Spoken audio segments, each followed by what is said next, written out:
अस्सलाम वालेकुम viewers, Ashraf official में खुश आमदीद। आज एक ताज़ा तरीन ख़बर है और एक ऐसी ख़बर है जिसकी तवक्को की ही जा रही थी, और वो ये कि पाकिस्तान तहरीक इंसाफ के चेयरमैन और साबिक़ वज़ीर आज़म इमरान खान को इलेक्शन कमीशन ऑफ पाकिस्तान ने पार्टी क़यादत के लिए नाअहल करने का जो प्रोसेस है उसको शुरू करने की मंजूरी दे दी। ये प्रोसेस इसलिए शुरू किया जा रहा है कि आइन की जो दफ़ा 62 और 63 है, वैसे दफ़ा 62 और 63 भी एक जो है ना एक लतीफ़ा है। हमारे जो मुल्क का निज़ाम है ना उसके अंदर अजीब व गरीब लतीफ़े हैं। ये 62 और 63 घूमती है इस चीज़ के ऊपर कि एक इलेक्शन लड़ने वाले बंदे को सादक और अमीन होना चाहिए, और हमारी जो क़यादत है इल्ला माशाअल्लाह, जो हमारी पॉलिटिकल क़यादत है और जो हमारे दीगर इदारे हैं और उनमें बैठे बड़े बड़े कद्दावर और बड़े बड़े नेक नाम जो लोग और हस्तियाँ हैं, वो कितने सादक हैं और कितने अमीन हैं, इसको सोच कर एक आम आदमी उसका हादसा ही निकल जाता है कि ये क्या है। अब खान साहब जो उनसे हैं, बहुत सारे लोगों के दिलों की धड़कन है, लोग पसंद भी करते हैं, बड़ी पार्टी को लीड किया, लेकिन मुझे नहीं समझ आती इस बात की कि खान साहब का जो मजमूई किरदार है, सियासी किरदार हो या उनका ज़ाती किरदार हो या उनकी जो समाजी मामलात हों या उनकी जो सरगर्मियाँ रही हैं माजी में, चले जो भी है वो उनका ज़ाती मसला है, बेशक उस पर हम कोई बात नहीं करते हैं, ना कोई ऐसा मामला है।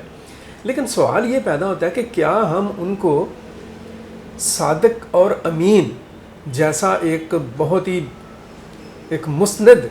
जो एक नाम है उसे हमकिनार कर सकते हैं? और मैंने सिर्फ इनके लिए नहीं कहा, अक्रॉस दी बोर्ड जितने भी हमारी लीडरशिप है, आप किसी का भी नाम पकड़ लें, किसी को भी पकड़ लें, आप मौलाना फजल रहमान को देख लें, आप शहबाज शरीफ साहब को देख लें, नवाज शरीफ साहब को देख लें, मरियम बीबी को देख लें, आसिफ अली ज़रदारी साहब को देख लें। हर इंसान जो है वो गलतियों का, ख़ताओं का और अच्छाइयों का मजमुआ होता है। इसके ऊपर खामखा एक ऐसी फ़जूल किस्म की डिबेट करनी है और फ़जूल किस्म की आइनसाजी करनी कि सादक और अमीन हो, और सादक अमीन होकर इन लोगों ने जो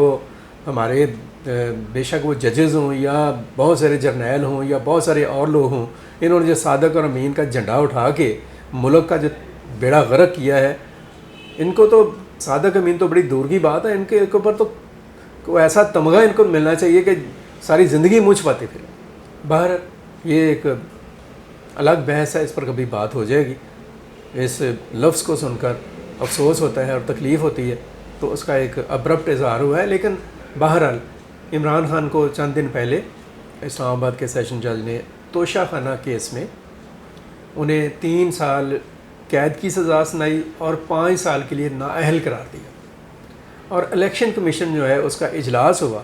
इस बात पर कि खान साहब को चूँकि नाअहल करार दिया गया है और एक बददियानती का मुकदमा है कि उन्होंने चोरी की, वहाँ से तहाइफ की और गैर कानूनी तौर पर वो चीज़ें लीं और फिर उनकी फ़रोख्त की, क़वाइद व ज़वाबित की ख़िलाफ़ वर्जी की, तो लिहाजा वो सादक अमीन नहीं रहे। और सादक अमीन चूँकि वो नहीं रहे, इसलिए उन्हें पार्टी के चेयरमैन रहने का कोई हक़ हासिल नहीं है। इस पर डिसीजन हो गया है कि उन्होंने इस चीज़ को डिस्क्राइब करना है इलेक्शन कमीशन ने, और फिर वो ऐलान करेंगे। और होपफुली जो एक्सपेक्टेशंस हैं और जो दिखाई दे रहे हैं आसार और क्राइन, वो यही बताते हैं कि अब उन्हें नाअहल भी करार दे दिया जाएगा। ये एक सिलसिला है, ये एक ट्रैक है। और मैं आपको बता दूं बात कि ये हमारे जितने भी पॉलिटिशियंस हैं उनके लिए इसके अंदर बड़ी निशानियाँ हैं, वो ना अक्ल वालों के लिए निशानियाँ हैं। तो इन निशानियों से समझने की कोशिश करें। खान साहब जो उनसे नाअहल हो गए, पार्टी की क़यादत के अहल नहीं रहे, तो ऑटोमेटिकली जो सीनियर वाइस प्रेसिडेंट चेयरमैन हैं शाह महमूद कुरैशी साहब, जिनके बारे में कहा जाता है कि वो एक लंबे अरसे से दिल में ख्वाब देख रहे थे कि मैंने बनना है चेयरमैन, तो उनके चेयरमैन बनने का रास्ता हमवार हो गया। लेकिन बहुत सारे हलके ये चाह रहे हैं कि उनकी जो अहलिया है खान साहब की, बुशरा बीबी, पिंकी पीर ने, उनको लीड करने का मौका दिया जाए, वो पार्टी को ज़्यादा बेहतर तरीके से लीड कर लेंगे। बहरहाल कुछ भी हो, कैसा ही कि हो, तहरीक इंसाफ का जो सफ़र है 1996 से 2011 और 2011 से 2022 और 22 के बाद 2023 9 मई तक, ये जो सफ़र है ना, ये एक ऐसी कहानी है, एक ऐसी दास्तान है जिससे इबरत हासिल करने वालों को, नसीहत पकड़ने वालों को, समझने वालों को اپنے اعمال اور کردار کو ٹھیک کرنے والوں کو سیکھنے کے لیے ان کے لیے بہت کچھ ہے اس کے اندر۔ مجھے صدام حسین یاد آ رہے ہیں 90 میں، وہ بھی بڑے کر و فر کے ساتھ کھڑے تھے، نہ وہ امریکہ کو کوئی سمجھ رہے تھے، نہ وہ کسی خلیجی ملک کو سمجھ رہے تھے۔ ان کے ارد گرد جو لوگ تھے نا، جو گروپ ان کے ارد گرد بیٹھا ہوا تھا، انہوں نے ان کو اتنا دماغ خراب کیا، اور اوپر سے جو انٹرنیشنل میڈیا ہے اس نے پوری پلاننگ کے ساتھ انہیں صدام حسین کو ایک ایسا شخص بنا دیا جو بڑا کوئی طلسماتی شاید کردار ہوتا ہے، شاید اس سے بڑا کوئی ناقابل تسخیر بندہ ہی کوئی نہیں ہو سکتا تھا۔ اس کے پاس جو اسلحہ تھا وہ بیچارے کے پاس پتہ نہیں آؤٹ ڈیٹڈ گنز اور اسلحہ پڑا ہوا تھا، لیکن اس کو انہوں نے ثابت کر دیا کہ یہ ایسا ویپن ہے جو دنیا کو اڑا کے رکھ دے گا، نیو یارک اور واشنگٹن کی ایسی تیسی پھیر دے گا، امریکہ تو کوئی چیز ہی نہیں ہے اس کے سامنے۔ اور وہ خود بھی، جس کو پتہ تھا کہ میرے پلے کچھ نہیں ہے اور میرے ارد گرد جو ٹیم ہے وہ سارے نالائکوں کی ٹیم ہے، وہ خود اپنے آپ کو یہ سمجھنا شروع ہو گیا کہ میں بڑا ترم خان ہوں، اور میرے پاس ایسی ایک عظیم لوگ اکٹھے ہو گئے کہ ہم دنیا کو فتح کر لیں گے۔ اور سب سے پہلے اس نے کویت پر حملہ کر دیا۔ اس نے حملہ کیا نہیں، اس سے حملہ کروایا گیا، ایک انڈائریکٹ موو ہوئی اور وہ گھس گیا کویت میں۔ اور کویت میں گھسنے کے بعد ٹھیک 40 دن جب گزرے تو صدام حسین کا جو حال ہوا، جسٹ ایک جھٹکا لگا، صرف ایک اٹیک ہوا، اور اس چیز کی انسانی تاریخ اور انٹرنیشنل پولیٹکس کی جو تاریخ ہے وہ گواہ ہے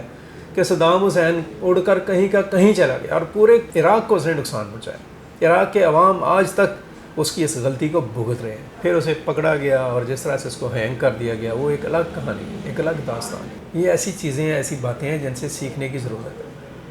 میں تحریک انصاف کی جب کہانی سنتا ہوں، دیکھتا ہوں، میری آنکھوں کے سامنے یہ سارا جو ہوا تو مجھے وہ یاد آتا ہے، لیکن افسوس ہوتا ہے کہ ہم سیکھتے نہیں ہیں، ہم سمجھتے نہیں ہیں۔ ہم تھوڑا سا اپنے پاؤں پر کھڑا ہوتے ہیں تو ہم سمجھتے ہیں کہ شاید اب میرے علاوہ کوئی بھی اور چیز نہیں۔ ہم ریڈ لائن قرار دے دیتے ہیں اور ریڈ لائن بنا کر اس کے اوپر اٹیک کر دیتے ہیں دوسرے کے اوپر، اور ایسی ایسی غلطیاں اور ایسے ایسے فاحش اقدامات کرتے ہیں جو ہمارے گلے کا ہی پھندا بن جاتے ہیں۔ اور وہ پھندا بنا ہوا ہے۔ تحریک انصاف ایک ٹرائل سے گزر رہی ہے، اس کی لیڈرشپ جو ہے وہ ایک انتہائی مشکل صورتحال کا سامنا کر رہی ہے۔ تحریک انصاف کے ساتھ بڑی بڑی باتیں کرنے والے تتر بتر ہو چکے ہیں، چھپنے کو جگہ نہیں مل رہی۔ کچھ جیل میں ہیں، کچھ جیل سے باہر ہیں، کچھ پارٹی کے اندر ہیں، کچھ پارٹی سے باہر ہیں، لیکن جہاں جہاں جو کوئی بھی ہے بہت مشکل میں ہے۔ اور یہ مشکل کسی اور نے پیدا نہیں کی، یہ مشکل ان لوگوں نے اپنے لیے خود پیدا کی، یہ عذاب انہوں نے خود خریدا ہے، اپنے رویے سے، اپنے ٹیمپرامنٹ سے، اپنی زبان سے، اپنے لب و لہجے سے، اپنے حرکات سے، اپنی باڈی لینگویج سے۔ اللہ تعالی ہمیں سیکھنے کی توفیق دے، اور خود جو اس وقت انڈر ٹرائل لوگ ہیں، جتنے بھی ہیں، وہ خان صاحب ہیں یا باقی لوگ ہیں، ان سب کو اس سے سیکھنے کی توفیق دے تاکہ ملک کے لیے کچھ اچھا ہو سکے۔ ابھی تک کے لیے اتنا ہی، مزید اس طرح کی گفتگو انشاءاللہ ہم کرتے رہیں گے، ہوتی رہے گی۔ اپنا بہت سارا خیال رکھیں، اپنے گرد و پیش کا خیال رکھیں، پاکستان کے لیے سوچیں اور پاکستان کے لیے کچھ پریکٹیکلی اچھا کرنے کی کوشش کرتے رہیں۔ مجھے عبد المقدم کامران اور ہاشم ظہیر کو اجازت دیجیے۔ اللہ حافظ۔ پاکستان پائندہ باد۔